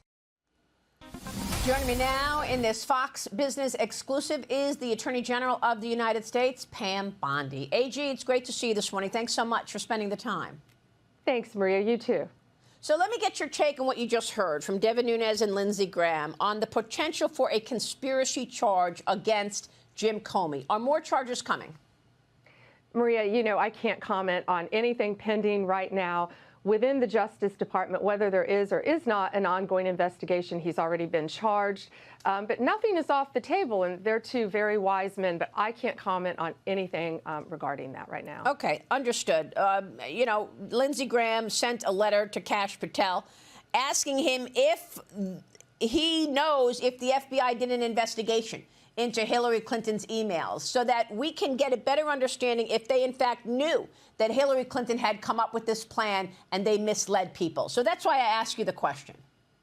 Yeah, there's so much, Maria, out there. They weaponized this government for 4 years, and the weaponization has ended under Donald Trump. No longer will they weaponize The government, no longer will they attack people and attack people with lawsuits, with crimes. What they've been doing to this country the last 4 years was horrendous. It's ended now. And we're going to look at everything. We're not going to leave a stone unturned. The FBI is doing a great job investigating many things. We just can't talk about the specifics of anything right now. Well, thank you for that. This audience knows very well everything that took place. We have been on this story for 10 years, literally, so we would like to see accountability. Thank you for that, AG. We'll be watching your work on all of this. Let me move on to crime and federal agents arriving in Memphis, Tennessee this week. President Trump's Memphis Safe Task Force beginning its operation. Protests are erupting in Portland, Oregon, after the president announced he's sending in 200 National Guard troops. Oregon is now suing the administration over this, and the Department of Homeland Security requesting 100 troops into Illinois to help protect the facilities following the attack on an ICE facility in Dallas where 3 detainees were shot. Fox can confirm a second detainee was shot and on life support. He died this morning, AG. How are you dealing with this pushback from Democrats wanting to stop your efforts to make people feel safer? Yeah, don't you find it interesting that the highest crime rate cities don't want their cities to be protected? It's truly remarkable that they're arguing with us that they don't want the National Guard in to protect them. I'm on the phone with Christine and with Pete Hegseth constantly, all of our agencies. Here's what we're doing in Chicago first. We are you've got a governor who doesn't want to help us. You've got mayors who don't want to help us. You've got woke DAs who don't want to help us. So if they're not going to help the people of their cities, we're going to help them. We're sending in FBI, of course, DEA, U.S. Marshals, ATF to back up our ICE men and women who are there following the law. We're doing that in Chicago and, yes, in Portland. Troops are going to come into Portland. In Memphis right now, last night was the first night of our operation making Memphis safe again, Maria. It's exactly what we did in D.C. We're using the same blueprint. Secretary Hegseth and I are going to be out there this week with our people in Memphis. Maria, last night we arrested, I think this is breaking news, we arrested 9 people, two guns off the street in our first night of the surge. Here's what's different in Memphis. We have a mayor who's cooperating with us. Mayor Young is cooperating. We've got our 2 senators, Senator Haggerty and Senator Blackburn, who are helping us. We have Governor Lee, who's working hand in hand with us. We've already had Kash Patel and the FBI in there already, making multiple arrests and lowering the surge. Now we have our U.S. Marshals, our DEA, our FBI, and we have additional officers, and we have them working hand in hand with the National Guard. Last night, we deputized 219 members of the National Guard to be special U.S. Marshals. And we're going to keep fighting. Here's why. In 2024, Memphis had the highest violent crime rate in the entire country. That's outrageous. And so many businesses are pouring into Memphis, so many great AI companies, tech companies, and we want to make Memphis safe for them. The mayor wants to make it safe, and we're going to work hand in hand with them. In 2025, they've already had 149 homicides, and it's going to stop, and it's going to stop now thanks to Donald Trump. He's going to protect these cities. We're going to protect all of these great cities around the country, and we're going to go in and help all of them one by one and keep them safe. Yeah, last night was the first surge in Memphis, and you're going there on Wednesday morning with Pete Hegseth. What are you going to be looking for specifically, AG? And why do you think there's so much violence in these cities? What is prompting this? Well, I can tell you the violence. First of all, an 18-year-old murdered a Memphis police officer, and he had been let out without any bail just prior to that murder. Because you have a woke Soros DA there. They're letting people out. They're not holding them accountable. So we're coming in with all of our federal agents, and we're going to charge them federally whenever possible. We're going to keep them in federal custody, no officers, no offers. And if you touch a federal officer, you will be prosecuted. You touch a federal officer, and we're going to hold you in jail, in a federal jail, and we are going to prosecute you. That's what's going to stop crime. And working hand in hand with the local Memphis Police Department, they've been great. We're going to come in and share intelligence and get these violent criminals off the street. It's got to stop. I mean, these are our cities. Memphis is a beautiful historical city, and people are getting killed every day. 125 murders so far. Last night we got 2 guns off the street, and that's just the beginning. So Secretary Hegseth and I are going in there together this week. We're going to meet. I did it the whole time we were in D.C. We're meeting with all of our troops, meaning all of our federal agents, all of the state police on the ground to show them that we support them. We're meeting with the mayor, all the locals, so we can work hand in hand to make Memphis safe again. And it's a shame that Portland, that Chicago, that these cities aren't begging Donald Trump to come in there and help them. Yeah, it's just incredible. I mean, finally, some accountability. I want to get your take on this 37 people that Joe Biden commuted from death row. You recently ordered 8 federal inmates, once on death row for multiple murders, to be transferred to the notorious Supermax prison in Colorado. Now, former President Biden commuted the sentences of those 37 federal death row inmates a month before leaving office. Why? Did he do it, or was that the auto pen? He moved the classification from execution to life without the possibility of parole. AG, what do you want to say about that? I know you met with the families, right? You met with the victims' families here. I did, Maria. I met with these, almost all of the 37 families from all different parts of this country. Some of the most horrific, violent crimes you can ever imagine. Just horrific people gunned down, a family, a husband and wife in a park gunned down, a bank teller gunned down, met with all of their family members, just horrific, violent rapes and murders of people. And some of them, it made the heartbreak even worse because they learned about it on Christmas Eve. The Biden administration, and I say the administration because I firmly believe Joe Biden didn't know what was happening. The Biden administration didn't even let these families know this was happening. And then they're learning about it. Christmas Eve, they're doing this. They're giving gifts to some of the worst murderers. So I met with all of these families and I told them, I said, we're looking at everything. I can't talk about the auto pen right now, Maria, for good reason. We're looking at everything. But what I can do for these families is I can put these monsters like they're sitting on death row, and I'm moving them to the Supermax facility. Just learned that some of them are suing me. I find that rich, don't you? These inmates are suing me. So we're going to put them in the Supermax facility, and they are going to be treated like they're still sitting on death row, because that's how they should. We found that some of them were taking art classes. They were sitting out in the sun at these prison facilities after Biden administration let them off death row. And these families, these victims' families, deserve so much more than that. And we're going to help them every step of the way. Again, I mean, why these cities and why this significant violence? Is it all because of these policies that make it impossible to see any consequences for crime? Well, sure. You have these woke DAs who are Soros appointed. A lot of them are Soros elected. They're DAs. They should be public defenders. They shouldn't be prosecutors when they're letting people out. They're not even arguing to keep violent criminals in on bond.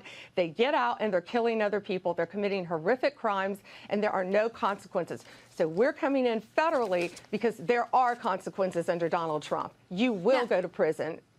Now, how do you stop the funding of these radical groups? Anna Paulina Luna sent a letter to the DOJ and FBI recently talking about one group, Neville Singman, who she said is having ties to the Communist Party and is funding a lot of this violence. We know that President Trump has said that George Soros has been funding all of this, and he's going to look into it. How do you stop that? Yeah, and Maria, Representative Congresswoman Luna has sent us some great information. We're looking at everything. I've spoken to her.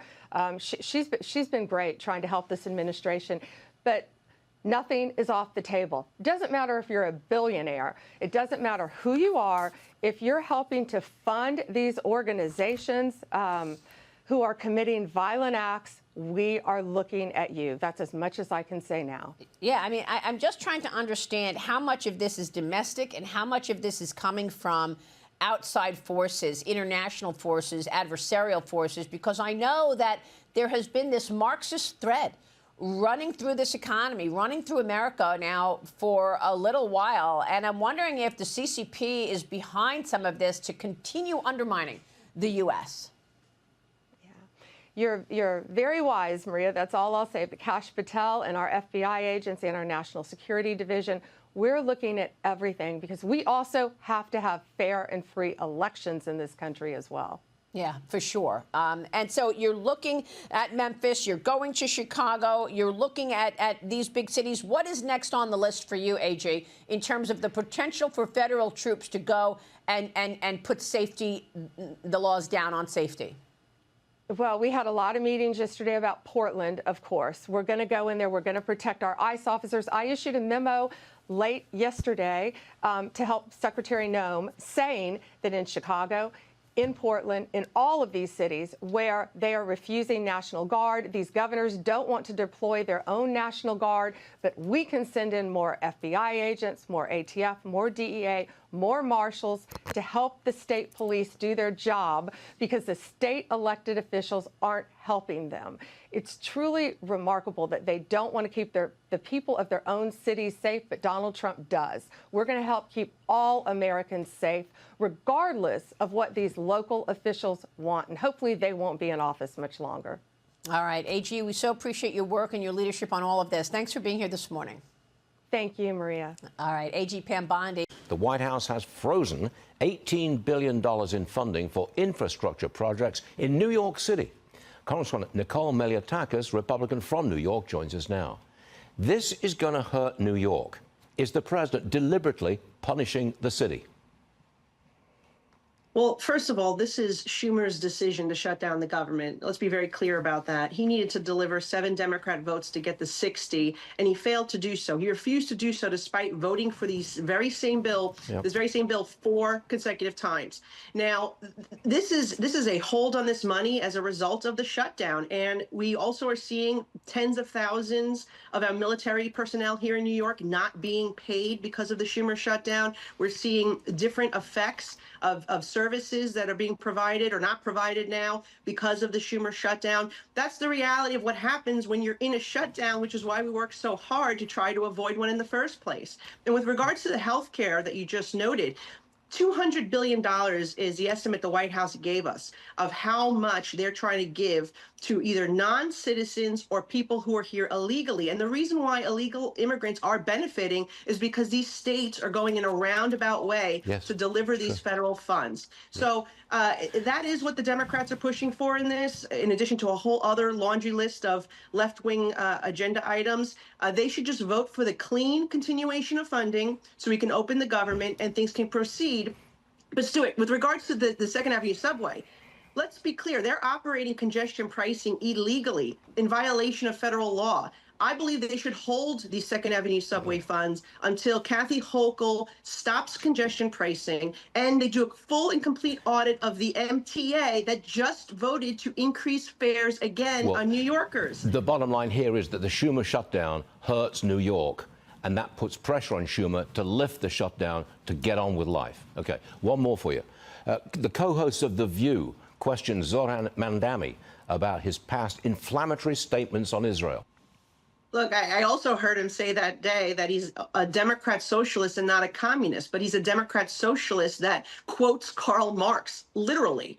Look, I will tell you that this guy is very dangerous for New York City. It will hurt our economy. It will reduce public safety. It will drive out New York's businesses and residents in droves because all the things that he's promising New Yorkers cannot be done. We've seen it happen in socialist countries all across the world. They've reverted, most of them, because it was so disastrous. And some, unfortunately, like Venezuela, can't turn back because it's been so disastrous. Let's not try to implement those policies here in New York City because it will spread across the country. That is my warning to my fellow New Yorkers. You have 2 other candidates, Andrew Cuomo or Curtis Lee. Well, that will be better. I mean, why vote for the worst possible candidate in this race that will destroy New York? But they are going to vote him in. I regret to inform you that he's going to win.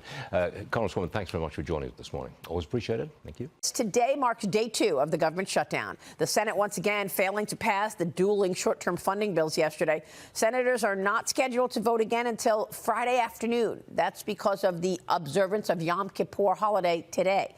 The Office of Management and Budget Director Russ Vought telling House Republicans that the administration is now beginning furloughing federal employees within the next 1 or 2 days. I spoke with the Speaker of the House, Mike Johnson, here yesterday. Watch. Speaker, can you assess what you're expecting in terms of the job cuts and how severe they could be? While a shutdown is very damaging for real American people who depend upon government services, it can provide an opportunity to downsize the scope and the scale of government, which is something that we've all always wanted to do. And so in a way, Chuck Schumer has now handed the keys to the kingdom to the executive branch under President Trump to do some things that we would not otherwise be able to do because we would never get Democrat votes for them. The Small Business Administration now feeling the impact. 23% of staff moved to furlough status as core programs come to a close. Disaster loans are ongoing, but new small business loans are not being approved right now. Joining me now is U.S. Small Business Administrator Kelly Loeffler. Kelly, it's good to see you this morning. Thanks so much for being here. Thank you, Maria. And you've warned that this funding fight could cut off capital to Main Street. Tell us about it. Well, Maria, certainly the Schumer shutdown comes amid a historic economic comeback thanks to President Trump's powerful America First agenda.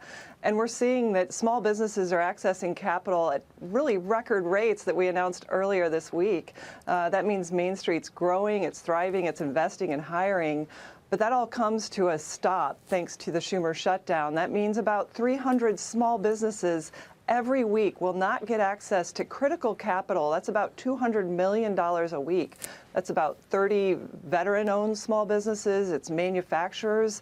It's everything that this economy was doing to power back after Bidenomics just crushed it, crowded out the private sector, and now Schumer wants to do it again.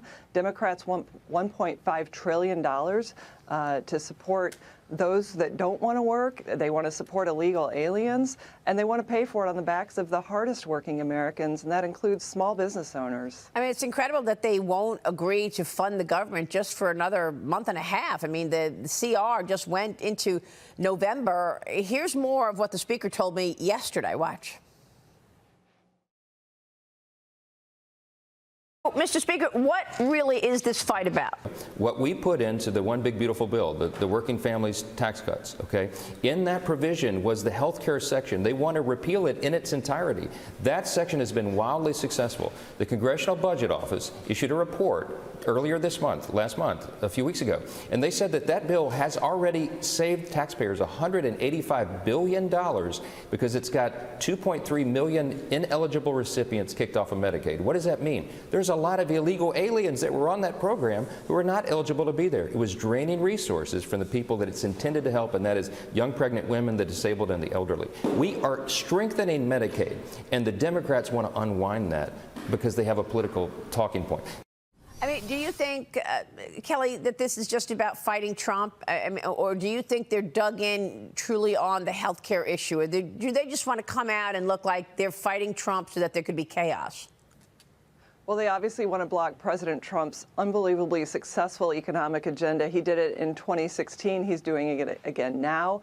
But look, they want an open borders policy. They want the incentives for people to come in because that's their new voting base. They want to pay for it on the backs of hardworking Americans, and they want to block everything about President Trump's agenda. Look, the working families tax cut that was passed this year is already working. It's putting people back to work. It's putting money out on Main Street.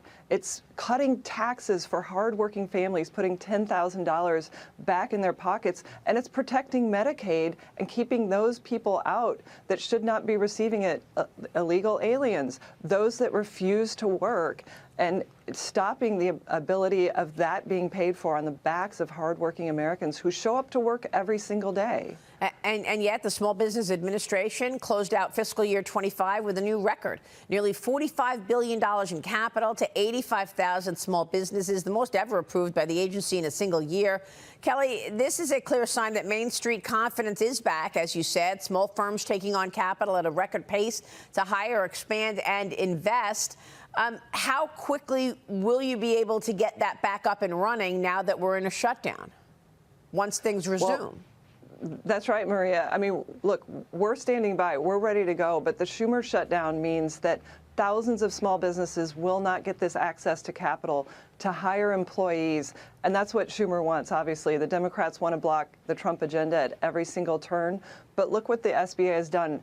under President Trump's leadership, I mean, this is yet another economic win for President Trump to deliver record capital. In our 72-year history, never has Main Street been more confident to hire and invest in expansion. And I've been on a national tour of small businesses, and Main Street businesses are telling me every single day they feel confidence that they can make those investments and come back under President Trump. All that comes to a screeching halt under the Democrats' shutdown, because the pain is the point. They know it hurts on Main Street. They want to make people feel that pain. And voters need to remember that next year when they go to the polls, that Democrats are using the leverage that they think they have to try to shut this government down and stop our economic comeback. Well, what sectors did you see the most vibrancy from, Kelly, in terms of the small business community? Where are you seeing the most value creation? Well, certainly manufacturing. Most manufacturers in America, 98% of them are small businesses. 90% have fewer than 100 employees. And this economic engine, the America First agenda, means that we're going to make things in America again. So I'm on a Made in America manufacturing tour. We're doing about 100 manufacturing loans every week at the SBA, because we know that under President Trump, we brought in $15 trillion in investment in this economy. Consumers want to buy Made in America, and people are making things in America again. I'm working with trade schools. Secretary Chavez de Reymer and I have an MOU to make sure we have that skilled workforce. I hear from small businesses, particularly manufacturing, they need that skilled labor. So we have an economic and jobs engine underway that the Democrats want to shut down because they want to pay for illegal alien health care. They want to fund health care for those that don't want to work, and we're trying to get more people into the economy to live the American dream. That's what small business is all about. That's what we're powering at the SBA to the tune of 300 loans each and every week. That's why we achieve this record. We're running the SBA like a small business, like every agency is turning around right now. This administration is unbelievable. My fellow cabinet members are doing a great job. And that's exactly why the Democrats want to shut it down, because they don't like the success that the American dream is delivering for all Americans. That's very exciting, Kelly. Congrats to you. Great to see you this morning. Thank you. Thank you, Maria. All right, Kelly Loeffler joining us. Stay with us. We'll be right back. First, the breaking news of the morning. The federal government officially shutting down at midnight last night after Democrats and Republicans failed to strike an agreement to keep government funded through November. Fox Business's Madison Alworth live in Washington right now with the very latest. Madison. Good morning, Maria. Yes, the government officially shut down this morning at 12 a.m., marking the first federal government shutdown in almost 7 years. The shutdown came after both Republicans and Democrats failed to pass their own respective versions of the bill on the Senate floor, with Republicans attempting to pass a 7-week clean continuing resolution. That needed 60 votes to pass, but instead failing by a 55-45 vote, with Senators John Fetterman, Catherine Cortez Masto, and Angus King joining with Republicans to vote for the legislation. Kentucky Republican Rand Paul voted against his colleague's bill. Senate Majority Leader John Thune expressed hope that more Democrats would defect. All it takes is a handful of Democrats to join Republicans to pass the clean, nonpartisan funding bill that's in front of us. And I really hope, that some of them will join us to reopen the government, resume bipartisan appropriations work, and get back to the business of the American people. Republican leadership added that they believe there are more Democrats who are uncomfortable with the shutdown and would eventually vote to end it. Senate Minority Leader Chuck Schumer, however, claimed that Democrats were never invited to the negotiating table, calling it a partisan bill. Their bill, they call it clean, we call it totally partisan. There was no input from Democrats. Not a single line in their bill had input from Democrats. They never consulted us. Thune didn't consult me. Johnson didn't consult Hakeem. And the bottom line is that we had a partisan bill. Schumer did visit the White House Monday with House Minority Leader Hakeem Jeffries to meet and negotiate with the president. And Trump has said that a lot of federal workers could permanently lose their jobs if an agreement is not reached soon. Currently, about 550,000 federal workers will go on furlough now that the government has shut down. The Senate will be back later this morning to try to come to an agreement. Maria? All right, Madison, we'll be watching all of that. Thank you. Madison Allworth joining us. So, Ashley Davis, how do you see it? Federal workers will most likely get paid on October 5th for the last 2 weeks in September, but they're not going to get a paycheck on October 20th for the 2 weeks of October work.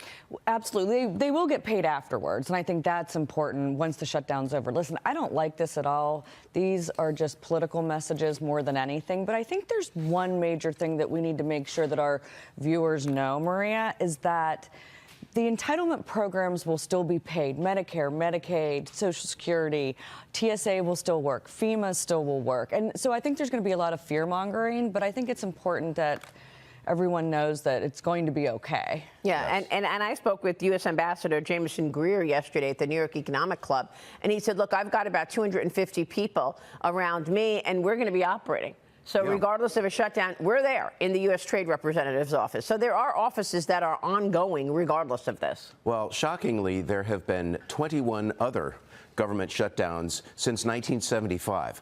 And they always get resolved. Sometimes they're ugly, but they do get resolved. And Republicans always blame Democrats, and Democrats always blame Republicans, because that's how the game is played. Sadly, Maria, for those of us who do work and continue to work and aren't in government, it almost seems like shutdowns, that's how business gets done in Washington. Yeah. It's shocking. Well, I mean, look, they're calling it a Schumer shutdown because Chuck Schumer, they say, wanted a fight, wanted a shutdown because he's afraid to agree with the Republicans, because the last time he agreed with the Republicans, he was worried about a primary from AOC. But John Fetterman joined me on Sunday, and he was real clear. He was one of the few Democrats who actually voted to keep the government open, and here's why. Here's what he said. Watch. It is always, always wrong to shut our government down. That is a core responsibility. I'm always going to vote against those things. And if it's the Republican side or now it's our side, especially with the kinds of chaos that we are facing after Kirk, and now there's a Cat 5 storm that might hit our nation too. Now, and you're willing to threaten us down. I was the only Democrat voting against that. And now that CR was the same CR from the Biden administration as well, too. Right. For me, I'm a big believer of, if you want to change the policies, win elections. And that's really the way democracy works.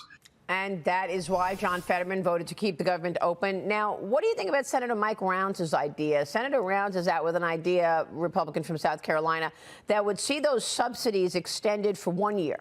And that would be then followed by a 1-year phase down to return the tax credits to pre-COVID levels. Look, you can't say we want to get back to pre-COVID spending and then just say, look, we want the subsidies back in there. Absolutely. Look, those subsidies are going to be worked out, Maria, and that's going to happen probably in a year-end package. It's not going to happen now. It's too difficult. And it doesn't, and unfortunately, it doesn't need to happen right this minute, which is what Republicans are saying. I feel, though, that there are going to be a lot of Republicans that are never going to agree with these subsidies. I mean, they are Obamacare and they are difficult, but we're definitely not going to go back to what they're also asking for, which is to go back on the Medicaid cuts that we made with the One Big Beautiful Bill. And the illegals.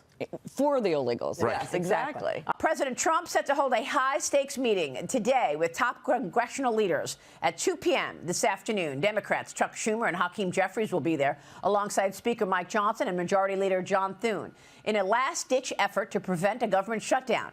Government funding set to run out tomorrow night at midnight. Speaker Johnson told me what to expect from the meeting yesterday.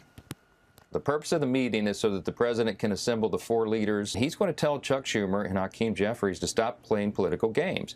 What's really important to point out here, Maria, I'm glad you mentioned the national debt.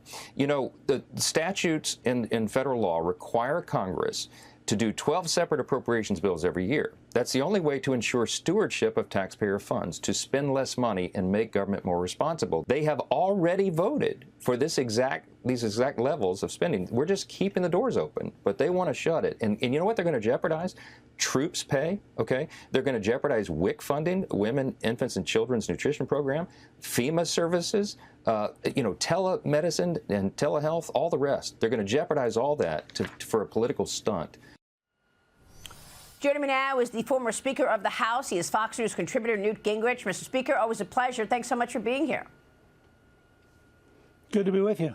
What is your reaction? It's going to be a very interesting couple of days. Yeah, I mean, you think we're going to see it? So government shuts down on Wednesday. That's the day that the new tariffs hit, by the way. Got 100% on pharmaceutical products from companies not building in the U.S., 50% on kitchen cabinets, 30% on upholstered furniture, 25% on heavy trucks. Meanwhile, if they allow it, government will shut down Wednesday. Well, look, the House has already passed a clean continuing resolution to, I think, November 19th. So the House has already said we can go ahead, continue the government, continue to work on appropriations bills, do all of it in an orderly manner, and not disrupt things. The challenge is in the Senate, where you're facing a Schumer shutdown. And Schumer's the one person who can shut down the government because his caucus is not going to go past him. And so he has a real challenge. The Democrat gamble is that if you yell health care long enough, people will not notice you're raising spending. In America's New Majority Project, we just did a survey, very clear. The American people do not want more spending. They don't want a shutdown, but they do not want more spending. And the Democrats right now are guaranteeing a shutdown unless you give them more spending, which has got to be about as weak a position as you can have. That is great. That is such a good way to put it, Newt. I mean, you just keep yelling health care, and people will notice. I mean, look, what they're fighting over is the expiring year-end Affordable Care Act, Obamacare subsidies for 22 million Americans, $30 billion a year. But they're also fighting over allowing illegals to get health care. Yeah, well, look, again, it depends on which argument you make. The Democrats believe if they yell Medicaid and health care, you'll like them. The Republicans believe when you say the reforms cut out able-bodied Americans who refuse to work, the reforms cut out people who cheat, and the reforms cut out illegal immigrants, well, the American people like that. So it's a question of which argument. But beyond that, you ask the average American, is there enough waste in government to get to a balanced budget? Over half the country believes just by, whether it's accurate or not, just by cutting the waste, you could get to a balanced budget. The Democrats are saying, no, we need more money. I think it's look, both the Democratic House and Senate leaders, they're both from New York. New York's a very liberal state. It's a very big government state. It's a very government union state. And so they operate inside a world where getting more money out of the taxpayer is the natural pattern, because their interest groups all want the money. In the rest of the country, I think they're going to find it's a very weak argument, and they're putting a lot of Democrats at risk by making them the pro-spending, pro-shutdown party. And I think individuals are reacting. I mean, look at this Republican voter registration that we're watching, which jumped to 25% in California. According to Cal Matters, Democrats hold 46% of registration, independents 22%. One historically blue county flipped red for the first time in 10 years. Republicans now have a narrow voter registration edge over Democrats in Stanislaus County. Just last year, Democrats held the district by 1,400 registered voters, Newt. What do you think that says about the state of affairs today going into the 2026 midterm elections? Well, I follow the work of Seth Keshel, who is the best student of voter registration. He says since President Trump was elected, we've had about 1,600,000 people switch to the Republican Party. He just said since February in California, you've had 48,000 additional Republicans and 400 additional Democrats. I mean, think about that margin. But he said in Pennsylvania, Arizona, and North Carolina, all these states, you're seeing a steady drift towards the Republicans, and it accelerated after Charlie Kirk was assassinated. In some of those places, you saw a really big jump as people decided they were sick of the Democrats, and they moved, I think, in sympathy with Charlie Kirk to re-register as Republicans. Really interesting. Meanwhile, what's your take on the Jim Comey indictment? Former FBI director now becomes the first of the Obama-era officials indicted for charges stemming from the Russiagate hoax and the investigation. He's facing 2 counts, lying to Congress and obstruction of justice. But former House Intelligence Committee Chairman and current Trump media CEO Devin Nunes told me yesterday it is entirely possible that more charges are coming for Comey, and more former intelligence officials will also be facing the music. Watch this. He has long been a liar, a leaker. He's dishonest. He ruined the FBI. He will be lucky if there is not a grand conspiracy charge brought, which is really what should be brought against probably about 24 characters in the United States over the last 7-8 years. Should there be more charges against Jim Comey? Very specific, and it's over whether or not he lied on this one part. The larger part is whether or not you can bring a kind of grand conspiracy case. And, people talk about, there's the law, which is, lying to Congress, lying to the FBI, but there's also a term in there called misleading. And what a lot of these guys did is they made up things using intelligence that didn't exist, but acted like they knew something that actually wasn't there, and they lied and misled the American people. The only intelligence that they had is that the Russians were very well aware of Clinton's plan, and they actually not only thought Clinton was going to win, but likely preferred that she would win. So going back to the cover-up of her missing emails, that, by the way, are still missing, they all got involved in this plan. They all got the FBI exercise.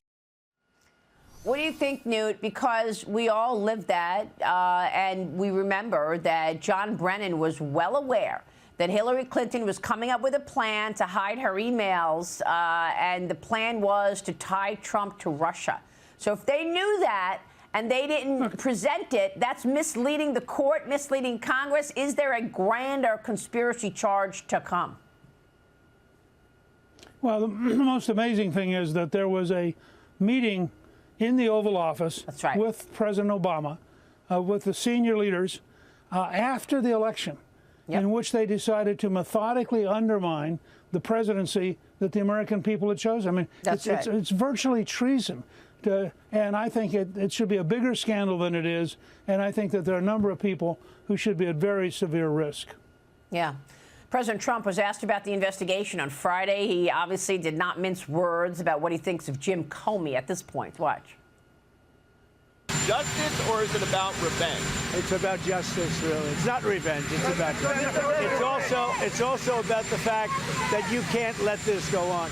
They are sick, radical left people, and they can't get away with it. And Comey was one of the people. He wasn't the biggest, but he's a dirty cop. He's always been a dirty cop. Everybody knew it. You had to see the soundbite that we played on Sunday Morning Futures yesterday, Newt, with John Brennan saying he checked his background. There's nothing to see here at John Brennan. Look, well, first of all, if you're a liar, why not keep lying? I mean, there's no advantage for any of these guys to come out and suddenly say, oh, gee, I'm really sorry that I broke the law. Brennan clearly broke the law. Clapper, who I used to admire a great deal, clearly broke the law. The FBI under Comey was lying to the federal judge in order to get a wiretap that it had no right to get. I mean, you go down this list of things. This was a core group of left-wingers who had decided that they would overturn the judgment of the American people, and they were prepared to basically violate the Constitution, violate the law.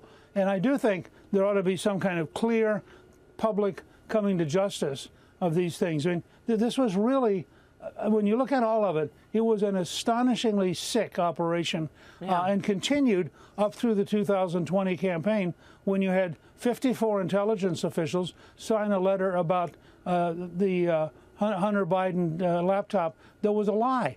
Yeah. And 54 people who've been entrusted with American intelligence signed a letter that was a lie. And that is exactly why Devin Nunes sees this as a conspiracy that's still going on. It went from item to item to item. Don't forget, they raided Mar-a-Lago because my sources tell me they wanted the report on Russia collusion, which I have because now it's been declassified. They wanted to see if Trump had it. They wanted to destroy it. He didn't have it. It was in a safe at the CIA. I digress. Let me get your take on the news of the morning. Incumbent New York City Mayor Eric Adams is out. He dropped out of the mayoral race less than 2 months away from Election Day. It is now a three-way race between Democrat Socialist Zohran Mamdani, Independent Andrew Cuomo, and Republican Curtis Sliwa. What do you think? I think that it's pretty likely, nothing certain, pretty likely that Mamdani, who is a big government socialist with very weird values, is going to become the mayor of New York. For the Democrats, this will be a nightmare. Their highest ranked public figure in terms of publicity will be somebody who is so far to the left and so radical that it is going to drive even more people, as you said earlier, out of the Democratic Party. You're going to see registration continuing to shift to the Republicans as Mamdani, like AOC, becomes the spirit of the new big government socialist weird value Democratic Party.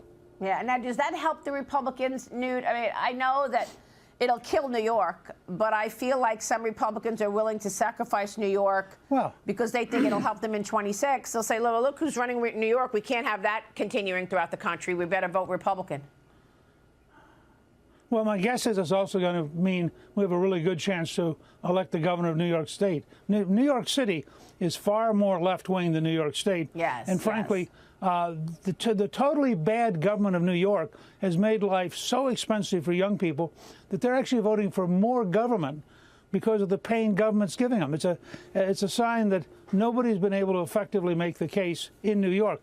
In the rest of the country, there's a common sense belief that this is all just nuts. But it also goes back to your earlier question. You have Hakeem Jeffries from New York. You have Chuck Schumer from New York. These are the two people going to the White House. And they come from an area that is so far to the left that they're not very much in touch with the country. Yeah, so maybe it helps Elise Stefanik in the governor's race. Very much so. Yeah. Newt, great to see you this morning. Not that I would wish Mamdani for that purpose. Right, understood. Newt Gingrich, always a pleasure. Thank you, sir.